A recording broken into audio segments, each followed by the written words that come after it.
जय महाकाल। दोस्तों, आज हम सुनेंगे पावन अमरनाथ यात्रा की एक पावन अमर कथा।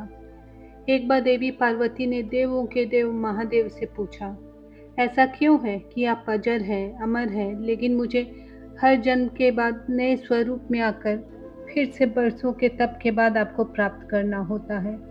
जब मुझे आपको पाना है तो मेरी तपस्या और इतनी कठिन परीक्षा क्यों?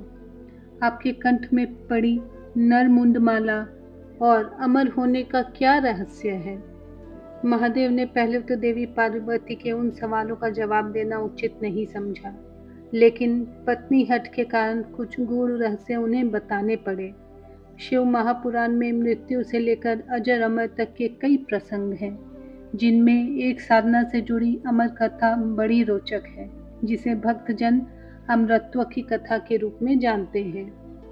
हर वर्ष हिमालय में अमरनाथ, कैलाश और मानसरोवर तीर्थ स्थलों में लाखों श्रद्धालु पहुंचते हैं। सैकड़ों किलोमीटर की पैदल यात्रा करते हैं। क्यों? यह विश्वास यूं ही नहीं उपजा।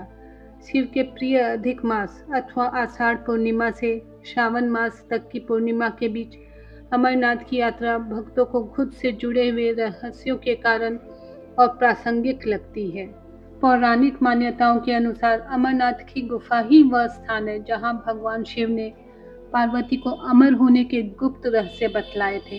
उस दौरान वहां उन दो दिव्य ज्योतियों के अलावा तीसरा कोई प्राणी नहीं था, न महादेव का नंदी और न ही उनका नाग, न सिर पर गंगा और न ही गणपति कार्तिकेय।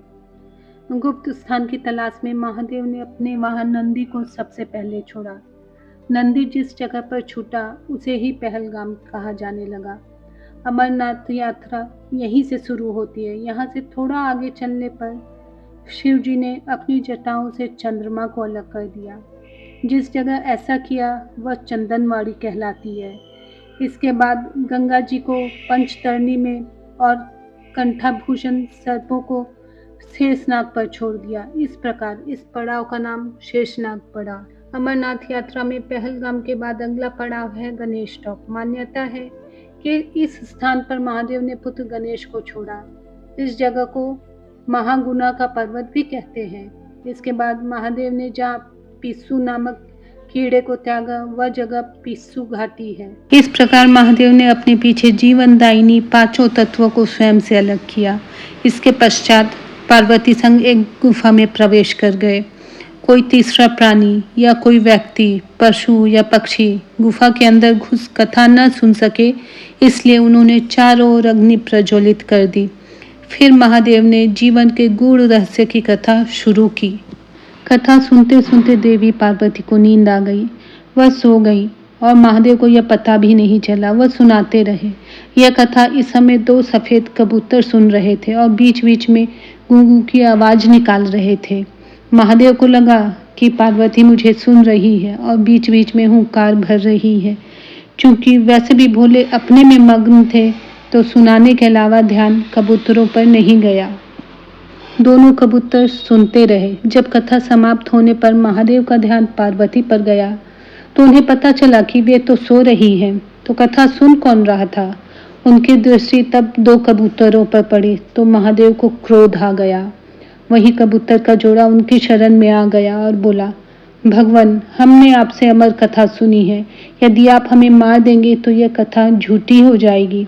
हमें पथ प्रदान करें। इस पर महादेव ने उन्हें वर दिया कि तुम सदैव इस स्थान पर शिव और पार्वती के प्रतीक चिन्ह में निवास करोगे।